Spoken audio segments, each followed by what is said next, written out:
Hi, I'm Dong Xiang. Welcome to Digging to China, where we explore China in depth to reveal unique perspectives. Today, I'd like to delve into a major political development that has sparked widespread discussion both in China and abroad over the past few days. It's a matter I've also been reflecting on, as it's too complex for a straightforward definition or judgment. What's the issue at hand? Recently, the People's Liberation Army Daily published a commentary titled "Taking the Lead in Upholding Collective Leadership."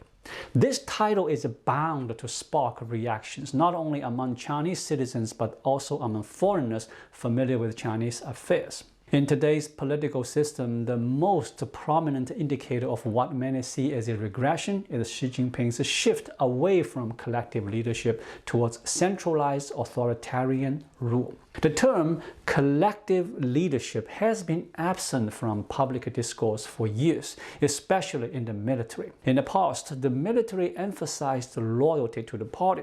However, this has since evolved to include a new directive: we only follow Chairman Xi's orders. While affirming the party's leadership, the military explicitly declares its sole obedience to Xi Jinping. This makes the military's support for centralized authoritarian rule even more steadfast, overzealous and overt compared to civilian sectors. So why has the PLA Daily suddenly published an article advocating for taking the lead in upholding collective leadership? Unsurprisingly, this has sparked widespread discussion, especially since the military is typically considered the least likely arena for political turbulence. Let's first examine the content of the article and its intended audience. The article's core message underscores that collective leadership is central to the 16 character principles of democratic centralism. It described this as one of the party's highest principles and a vital safeguard for scientific and democratic decision-making. According to the article, this important principle is a fundamental party rule that must be firmly implemented and upheld over the long term. In his report on the revision of the party constitution at the 8th Party Congress, Deng Xiaoping stated, "For a long time within our party, the practice of making major decisions collectively rather than by individuals has become a tradition. The party is a collective and an organized body, and its leadership is based on the collective leadership of party committees, not on one or two individuals. This means that in the leadership teams of party organizations at all levels, every member, regardless of rank, must uphold collective leadership. Major decisions must be made through collective discussion, with individuals submitting to the organization. The minority must defer to the majority, and no individual can rise above the leadership collective." It's important to note that Deng Xiaoping's statement was made during the period of Mao Zedong's authoritarian rule. The article then refers to Mao Zedong, who said, "The relationship between the party secretary and the committee members is one where the minority must obey the majority. This is different from the relationship between a squad leader and the soldiers. The differences lie in the fact that the party secretary and the committee members are not in a superior subordinate relationship.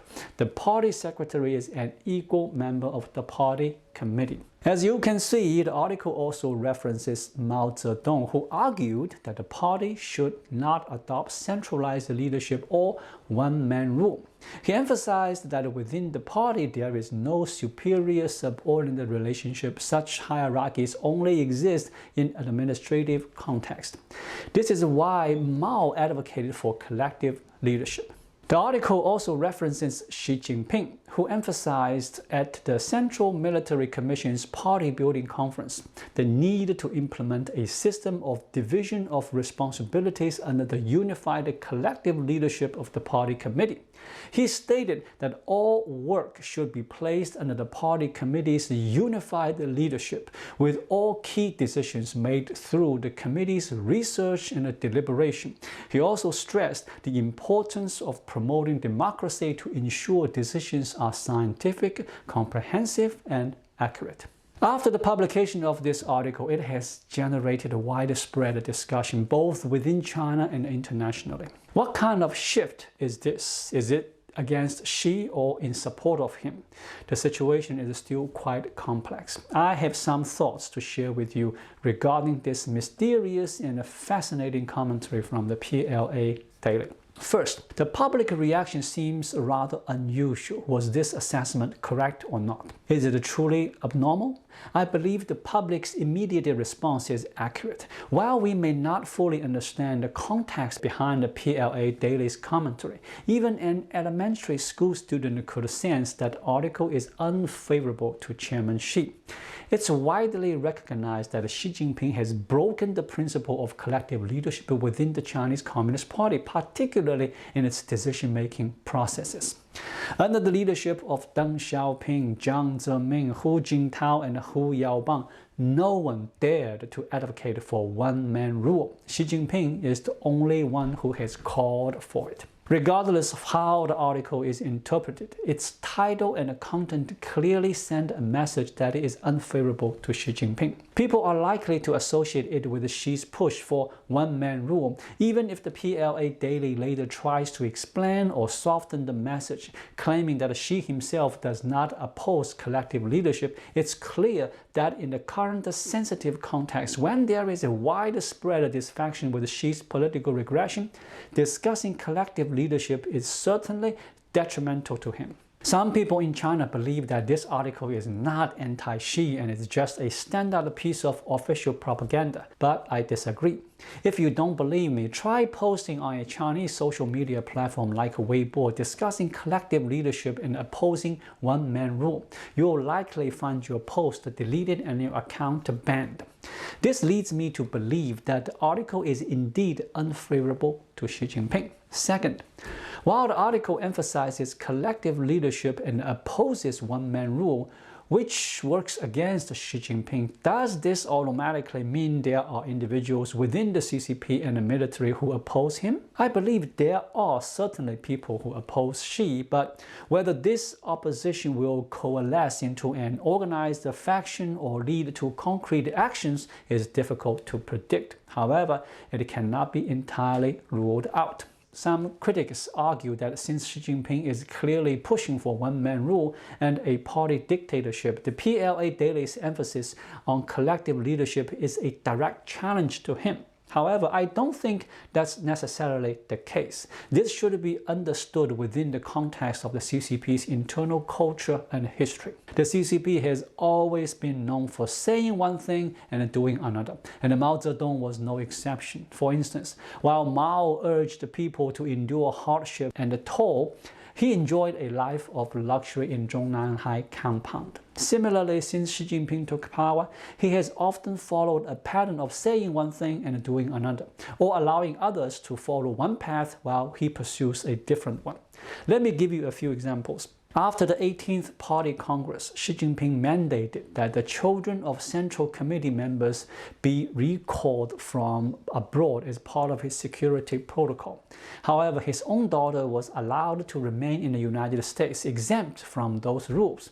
In other words, he's saying, I can impose these rules on you, but don't expect me to follow them. I'm not the same as you. This helps explain why Xi Jinping can demand collective leadership from others but cannot lead collectively himself. Take the anti-corruption campaign as another example. The targets of his campaign are typically individuals Xi does not trust or has political suspicions about. And under the banner of fighting corruption, they are ruthlessly scrutinized. However, when it comes to corruption within his own family, Xi is much more lenient. For instance, his cousin in Australia, whose criminal activities were publicly disclosed by the Australian government, was involved in smuggling cash and manipulating gambling using an aircraft. After the Australian authorities pressed the charges, he fled back to China. This type of corruption is not only domestic but also transnational, involving international crime. While others are not allowed to engage in such actions, Xi's cousin is permitted to do so. so. This illustrates the contradiction. Xi Jinping doesn't allow others to practice dictatorship, but he himself is free to do so. Consider the annual Politburo Democratic Life meetings. These meetings are intended for criticism and self-criticism. However, based on official reports, every time Xi Jinping is the one who critiques each political member, while he himself never participates in any self-criticism. These three examples clearly show that you shouldn't underestimate Xi Jinping's shamelessness and boldness. He can say one thing and do another, demanding that others follow rules that he himself does not follow. Just because he talks about collective leadership doesn't mean he opposes centralized power.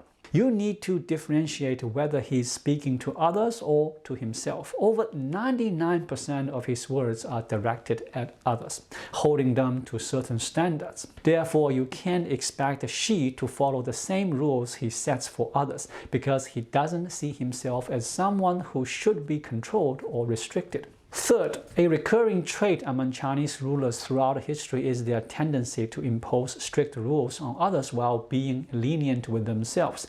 Their standards for themselves are vastly different from those they set for others. This is not unique to Xi Jinping. It was also the case with Mao Zedong, Deng Xiaoping, and others. There are no exceptions. Fourth, this point might be somewhat difficult to grasp. The PLA Daily commentary urging a commitment to collective leadership is, in my view, a very, very positive message for Chinese society. Here's why. First, when Xi Jinping emphasizes unity under one supreme leader, some argue that highlighting collective leadership can help counter the dominant narrative of his authoritarian rule. This mainstream Communist Party rhetoric often portrays Xi as the sole leader who provides direction, stripping the people of their right to think independently and their collective right to supervise. In this context, the emphasis on collective leadership is a positive development. Certainly better than everyone simply praising him or chanting for his long life. This is something that should be acknowledged and appreciated. Secondly, as the world's largest political party and a secularized quasi-religious entity, it is very difficult to overthrow or weaken the Communist Party of China through external forces. The CPC's highly stable governance model is not easily shaken from the outside. Historically, strong fortresses are typically breached from within. Xi Jinping's flexibility is a key part of his pursuit of ultra-stable governance, constantly making adjustments and corrections. A clear example is his handling of the pandemic. If he had persisted with the zero COVID strategy, it could have led to the downfall of his regime. Ultimately, he reversed course, fully relaxing restrictions and shifting policies. To dismantle the ultra-stable governance structure of the Chinese Communist Party, internal forces must be at play. The collapse of the Soviet Union, for example, started from within. Without the Gorbachev's reforms and the introduction of internal democracy, the Communist Party would have likely continued to dominate the Soviet Union. A similar pattern can be seen in the fall of Bashar Assad's regime in Syria. Despite years of conflict, rebel forces couldn't topple Assad. However, in a mere 11 days, his regime crumbled. The key reason was internal defections. On the second day of the rebels' assault, the Syrian military began to switch sides. When the rebels reached Damascus, they faced minimal resistance. Had Assad's regime been united internally, the outcome would have been much different. Whether intentional or not, the PLA Daily has effectively served as a reminder and warning. It draws attention to the dangers of abandoning collective leadership, undermining collective decision-making, and fostering personality cults and individual dictatorship. Highlighting this issue is, in itself, a positive step forward. If the Chinese Communist Party were to criticize, suppress, or even imprison the author of the PLA Daily article, it could unintentionally amplify the message, shedding light on the corrupt nature of Xi Jinping's rule. Alternatively, if the party chooses to downplay the issue, it may still generate positive responses within Chinese society.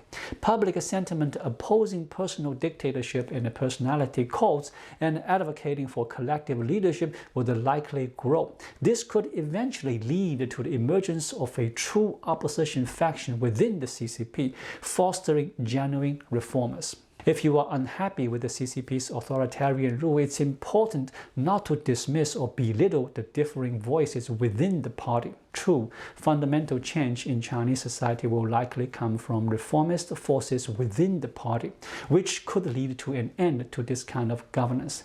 While external factors and the public opinion can certainly help expedite this process by generating momentum, we shouldn't overlook the potential for internal reform and awakening. Thank you so much for watching. If you find this video helpful, please like it, drop a comment below, and hit the subscribe button right here. It really helps YouTube suggest my video to others. I'll be back with more content soon. Until then, be well.